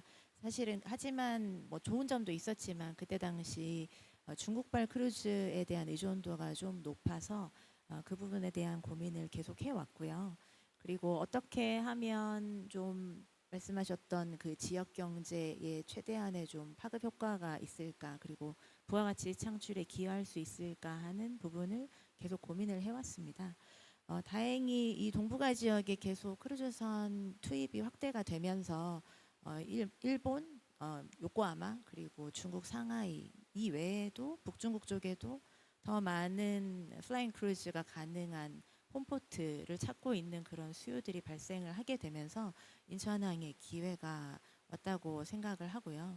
그거에 맞춰서 저희 인천항에서도 모항에 대해서 그리고 플라잉 크루즈에 대해서 안정적인 서비스를 제공할 수 있도록 많은 노력을 기울였습니다. 제가 프레젠테이션에서도 말씀을 드렸지만 사실은 모항 운영 같은 경우는 일반 기항보다 훨씬 더 복잡한 운영 특징을 가지고 있습니다. 그리고 서비스에 굉장히 민감한 크루즈 여객들의 특성이 있고요. 그리고 크루즈 선사 같은 경우는 모항 운영이 가능한지 시범 운영을 해보고 언제든지 바꿀 수 있는 특징도 있습니다. 그래서 굉장히 좀 부족한 부분을 빠르게 개선하려고 노력을 했고요. 그리고 매 항차마다 아까 말씀드렸던 대로 선사 쪽에 그리고 승객들의 피드백을 좀 충실하게 개선하기 위해서 많은 노력을 기울였습니다. 그리고 그런 부분에 대해서 그 어떤 부분보다 선사와의 소통을 좀 중요하게 생각을 했고요. 그리고 선사가 가장 중요하게 생각한다는 그 승객의 경험, 익스피리언스에 대해서 저희도 좀 더 공감하고, 그리고 저희 입장에서는 선사가 인천항을 충분히 경험하고 좋은 서비스를 경험할 수 있도록 많은 노력을 진행했던 부분이 조금 지금 저희 플라잉 크루즈를 좀 시작하는 데 많은 도움이 되지 않았나라는 생각이 듭니다. 그리고 두 번째로 말씀 주셨던 그 질문도 사실 쉬운 질문은 아닙니다만 어렵죠. 예, 맞습니다. 다행히 지금 크루즈 선사들은 굉장히 지역 그 기항지에 대해서 기여하는 부분을 중요하게 생각하고 있어요. 그 본인들의 이제 영업이익이라든지 그 경영에 대한 부분만 생각하는 게 아니라 최근에 지금 지난달에 저희가 셀러브리티 크루즈가 최초로 모항 운영을 진행했는데요. 셀러브리티 크루즈 같은 경우는 주셨던 피드백 중에 어떻게 하면 셀러브리티 크루즈가 지역 사회에 더 기여할 수 있는지, 그리고 지역에서 경제적인 효과를 더 낼 수 있는지를 의견을 주면 좀 더 이행을 하겠다라고 지역 커뮤니티에 대한 기여 부분을 먼저 말씀을 해 주셨어요. 그만큼 선사 쪽에서도 지역과의 상생 부분을 중요하게 생각해주고 계시는 덕분에 저희도 그런 부분들을 좀 더 어필을 하고 있고요. 그리고 특성상 모항 크루즈, 플라잉 크루즈가 훨씬 더 여객들이 많이 인천항을 찾고 머무르는 시간도 길고 그리고 선용품 공급부터 시작해서 여행 관련한 사항들까지 많은 경제적인 효과를 창출하고 있기 때문에 그런 부분들을 좀 집중해서 플라잉 크루즈를 좀 더 육성을 하려고 계속 진행 중입니다. 특히 말씀드렸던 대로 굉장히 서비스에 민감한 이 운항 형태다 보니까 재기항을 유치하는데 좀 더 노력을 하고 있고요. 부족한 부분들은 최대한 빨리 메우고 그리고 선사에서 뭘 원하는지 사전에 파악하고 최대한 한 번 인천항에 기항했던 선사들은 지속적으로 기항할 수 있게끔 노력하는 부분을 특히 신경 쓰고 있습니다. 네, 답변 감사드립니다. 이 청중분들께서 혹시 패널 분들께 궁금한 부분 질문하시고 싶으시면 질의응답 시스템에 말씀 남겨주시면 대표해서 여쭙겠습니다. 네. 없는 것 같네요. 네, 감사합니다. 그럼 이번 토론을 통해서 동북아 크루즈 산업 측면에서 확실히 크루즈는 21세기형 미래 해양 성장 동력으로서 그 역할을 충분히 하고 있다고 보고요. 국가 간의 경제 협력이나 문화 교류 그리고 지역 경제 활성화, 지속 가능한 해양 이용 등 한데 어우르는 통합 플랫폼으로서 가치를 다시 한번 확인할 수 있는 시간이었습니다. 오늘 이 자리가 향후 동북아 크루즈 산업이 한 단계 도약하는 데 있어서 이정표가 되길 바라면서 한국국제크루즈연구원도 실질적인 동북아 크루즈 협력의 모델을 만들어가는 데 있어서 더 많은 노력을 기울이겠습니다. 바쁘신 일정에서도 참여해 주신 패널 여러분들, 모든 참석자 여러분들께 다시 한번 감사드립니다. 감사합니다. 네, 박수 부탁드리겠습니다. 해양관광 세션 종합 토론 함께 하셨습니다. 이제 자리로 모시도록 하겠습니다. 고맙습니다. 해양관광의 현재와 미래 그리고 동북아 크루즈 산업의 가능성과 전략에 대해서 더 깊이 있는 이야기를 나눠봤는데요. 유익하고도 밀도 있는 시간이었습니다. 좌장님께서 너무 능숙하게 잘 진행해 주셔서 두루두루 말씀도 듣고 또 이야기도 나눌 수 있었던 시간이었습니다. 네, 글로벌 크루즈 시장의 흐름 그리고 동북아시아가 함께 만들어갈 협력 생태계 방향성까지 살펴볼 수가 있었습니다. 자, 이렇게 제6회 인천국제해양포럼 마지막 세션까지 함께 하셨습니다. 어제와 오늘 이렇게 양일간 격동하는 세계 경제 다시 도약하는 해양산업이라는 대주제 아래 전 세계 석학과 전문가분들을 모시고 한국 해양산업의 발전 방안을 모색할 수 있었던 시간이었는데요. 정말 어려운 상황 속에서도 중요한 것은 언제나 새로운 기회의 문은 활짝 열려 있다는 사실입니다. 우리 모두가 서로 머리를 맞대고 고민하다 보면 우리의 삶은 바다를 지키고 또 그 안에서 새로운 가능성을 찾아나갈 방법 찾을 수 있을 것이라 믿습니다. 인천국제해양포럼은 이러한 가치를 성실히 지켜가며 대한민국 해양산업의 지속적인 발전 그리고 우리나라의 글로벌 해양산업 선도 국가 도약의 중추가 될 것을 자신 있게 약속드리겠습니다. 끝까지 함께해 주신 모든 분들께 다시 한번 감사의 말씀을 드리고요. 항상 건강과 행복이 가득하시길 바라겠습니다. 내년에 더 좋은 프로그램으로 다시 찾아뵙겠습니다. 함께해 주신 여러분 고맙습니다.